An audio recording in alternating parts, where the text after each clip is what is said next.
Good morning, friends. We're taking you with us today. Very exciting day. We're Todd and Rachel at 1870s Homestead, and we've been working on our goals, like banging them off since we are working towards them since we talked to you guys. One of those being hunting and fishing being a higher priority for us this year.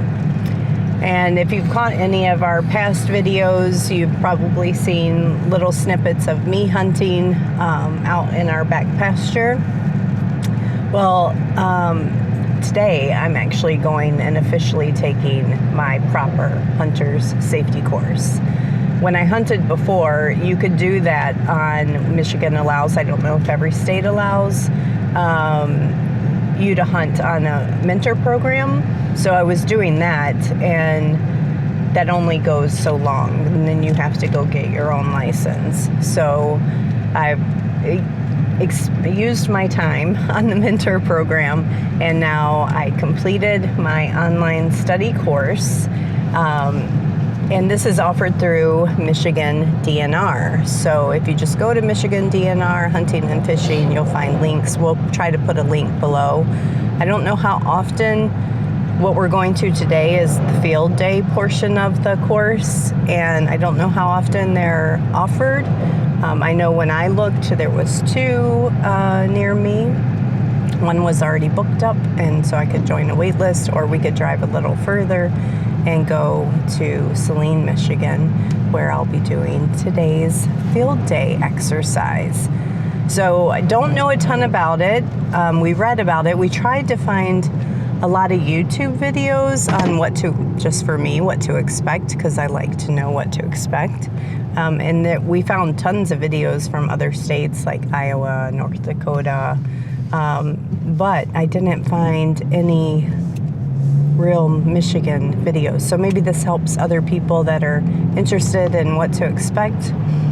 So because I did the online test, they offer online study course, they offer two options. You can go there and pick up like an actual hard copy study guide, or you can do the online. I think this whole thing is costing me like $59, something like that. And the online study guide took a solid 5 hours. And it's pretty interactive. It was, for somebody that doesn't know about all the different calibers of bullets and all the different guns and the uses of them, I came away, wouldn't you say, with quite a bit of knowledge that I didn't have before. So I was glad of that. I also came away with a ton of respect for safety and hunting that I know I did not have before. Like, I understood, you got to be safe and all this, but they showed some like real life examples on why like hunter's orange is so important, and if you just wear orange on your hat versus full body orange, like the difference that it makes, and about just safety when shooting and knowing your surroundings and all that good stuff. So I felt like I learned and came away with a ton of respect, which I'm sure is a really primary goal that they have in these hunter safety courses. So today we'll go, and there'll be a teaching moment again over all that material that we studied, and we have a 50-question test, and then there's an actual field portion. So wish me luck. You get to take your hunting partner with you, so Todd's coming with me. It's going to be a good refresher for him. He doesn't actually get to participate in any of the shooting exercises, but he's there for moral support. He can't help me on the test, but that's okay.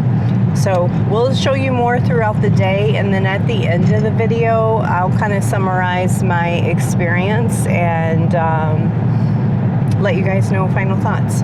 So see you guys then. Well, we're back.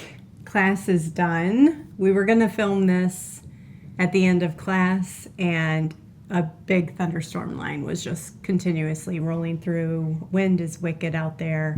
So we stopped for lunch on the way home, and I told him because we were going to go to Cabela's because I needed to now suddenly look at guns. And I said, well, Cabela's would be a fun place to do the ending, and it was so bad I made him drop me off at the door. It was really bad. Yeah. Like tornado feeling almost. 40-mile-an-hour wind gusts, pouring rain, and we're like, yeah, we're not going to film in that conditions. Let's just go home.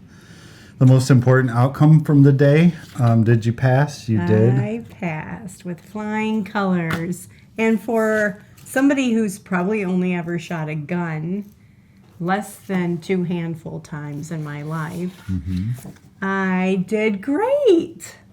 That was with the 22? Yes, and this is my dead turkey. And I think I killed him. Yeah, with a shotgun. With the shotgun, yes, ma'am. So, do I feel ready to go hunt? Not necessarily. So, what is nice about this process is it's March. We got it done. Hunting season for crossbow starts here in Michigan the 1st of October, and then rifle season the 14th or 15th of November. So, I've got lots of time to practice. So over lunch, we were talking about joining a sportsman club around here so we can get in a lot of range time and get really comfortable just with quick aim, quick shooting, because of course I have to quite use a lot of time and concentration to make sure I'm going to hit said target. And you don't always have that time in the field, and plus your nerves are going. So I think a lot of just me getting a ton more comfortable with it all. Yeah, I think it's important to be comfortable. Yes. I mean, you're going to be, when you've seen a deer out hunting in our back pasture with your crossbow before, and you know what that does to your body and your nerves and everything. So the more practice you have with it, I think the better. Yeah. I'm proud of myself. I'm happy. So let me give you an update on just reflections of the course. So it started at 9 a.m. You had to arrive at a half hour before to register and get everything settled with the folks. It was $3 for range time. And we spent probably from 9 till 10 or 10:30 in kind of class overview lecture time. And I had the impression from watching other YouTube videos from other states, because there wasn't much about it in Michigan. I don't know that all clubs do it this way, but Saline, I was under the impression that they would basically go over everything again from the study guide and prep you, so I didn't need to like really study the field course again, from home after I did it the one time through. That was not true. He said that they used to do that, and it made for a whole day course. And so basically he just went over a lot of very important safety requirements, like handling your firearm, hunting with partners, using a tree stand, but he didn't go over everything from the study guide. So thankfully the test is kind of sitting there in front of you during this time, and you can leaf through it. So I kind of leafed through it, and questions that I wasn't like 100% certain on, I had time to talk with Todd about it and was like, well, is this the right answer? Is this the right answer? And that was good to have just that time to bounce things off of. He couldn't sit with me during the test, so I did have to memorize it. And so after that lecture time, you head out to the field. And for us, there was 2 ranges. We were split up into 2 different groups. Adults were. So the class was 50 people, and there were only 3 women in the class that were going for their safety certificate, or their license. Yeah, hunter safety certificate. And so 2 groups of adults went out to the range. One group started on the 22s, and one group started on the shotguns, and then you switched. And so total time out on the range, including walking time, was probably another hour and a half. Then it was back in the lecture room and just a lot of like open Q&A time, where you could ask. Because at that point, the younger students then went out to the range while the older, over 18 students were back in class. So that kind of did that whole swap thing. Yeah, and then it was just a lot of Q&A, and Todd and I were reflecting on it, and that time all, in a lot of ways, felt more valuable because it was a lot of, hey, I've been hunting for 35 or 40 years. Let me tell you all the lessons learned. What questions do you have? Things like that. And in that moment, he did a little bit of that early on, and that I learned when I used to not like shooting guns at all because I thought I was terrible at it because I could never hit the target. And I learned through this simple one-day class why I wasn't hitting the target. And it just, I wasn't looking through the sight properly. And so once I just heard somebody explain it to me differently than Todd's ever explained it to me, I was like, oh, well, there you go. That's why I was doing it wrong. And so I'm excited to get out there and practice again. That's what I want to say. I really feel not confident to go out and hunt, but I do feel confident that I know how to handle a firearm decently, that I know the importance of safety, and that I'm excited to practice. So that feels good. Yeah, you did good. Really good job. I'm proud of you. Thanks. And we got some little fun takeaways. You know, you get your targets, you get some field guides, first aid survival guide, a whistle, and a really fun survival guide bandana. So some little parting favors for the day. Yeah, I think it was cool. I think I took the course however many years ago when I was probably about 11 or 12 years old. I don't know what the minimum age requirement is for it back then. But I think when my course was, it was a single day, 9 until 3 or 4 with no range time. There was no shooting. It was all classroom from start till end, from what I remember. So yeah, we're really having a lot of fun conversations about hunting, and hunting here on the property as well as hunting at the cabin. So now it's just about practice and getting ready. I would encourage you guys all to do it.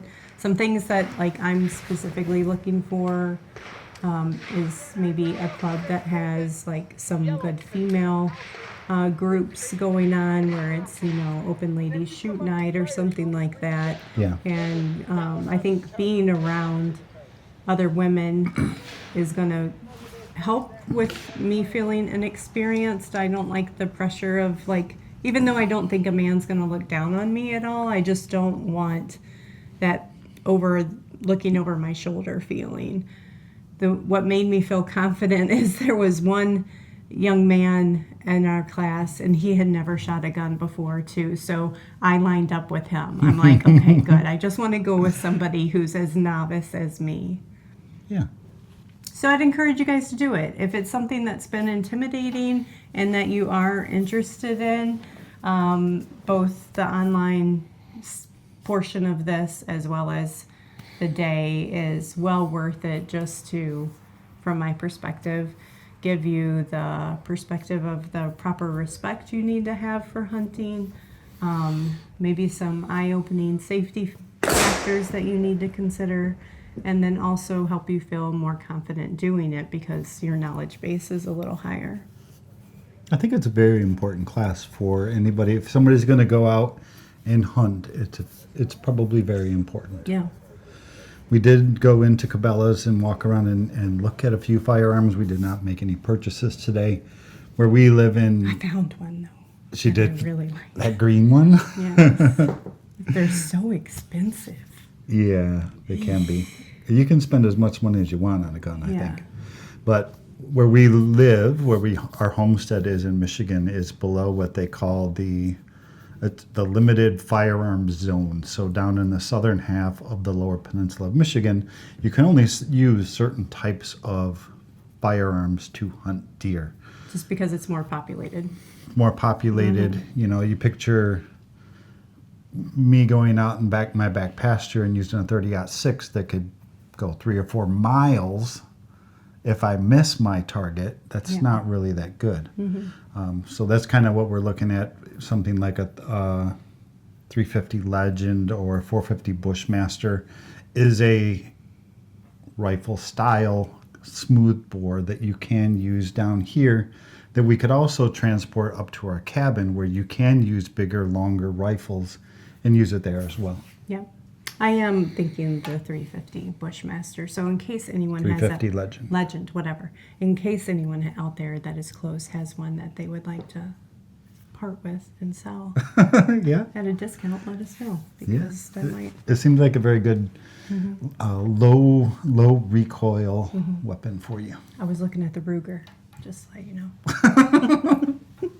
It's a good job. I'm proud of you. All right, thanks. I told him it meant a lot for me that he was there. I would have really shied out big time if he hadn't been there, and felt out of my element. I would say the one negative to this class, and I don't want this to persuade anyone one way or the other, was I didn't appreciate the style of my instructor that did like the lecture portion. We left calling him an angry, bitter old man. He was very not happy about choices in his life or something. I don't know. Yeah, I don't know. But all the guys that were with us on the range and that were facilitating other sections of the day, and there was so many more of them, were wonderful human beings, and they were just so friendly and made you feel so confident and comfortable in how you were handling the gun and what you were doing. But leaving the lecture to go out to the course, I was like paranoid because of having, basically I felt being yelled at and told I was going to fail the class if I handled this firearm incorrectly. Yeah. And the range guys were great. Yeah. They're like, hey, have you done this before? Right. No, okay, then let me show you how this operates. Exactly. Here's how to use it. I'm going to ask you to do this, and then I'm going to ask you to do that. Yeah, and they talk you through everything. They talked her through everything, so they did a great job. I did not shoot. I was not by her side while she was shooting. I was back. So yeah, but he was close enough in the moments that I needed him that I either held onto his hand and squeezed it real tight or whatever. And I just been being honest with you guys. My confidence will grow, and that'll be great. yeah, so we are cruising pretty fast down our list of things that we wanted to accomplish in 2025. Yep. Blueberry plants are planted, chicken coops cleaned out, Yep. hunter safety course done. I don't know what's next on the list, but Lots we're of doing a things. good job so far. Yep. So I hope you've enjoyed the videos so far, and there's much more to come. Yep. Thanks, guys, for coming with us on this really special day, and we'll talk to you on the next video. Good job. Thanks.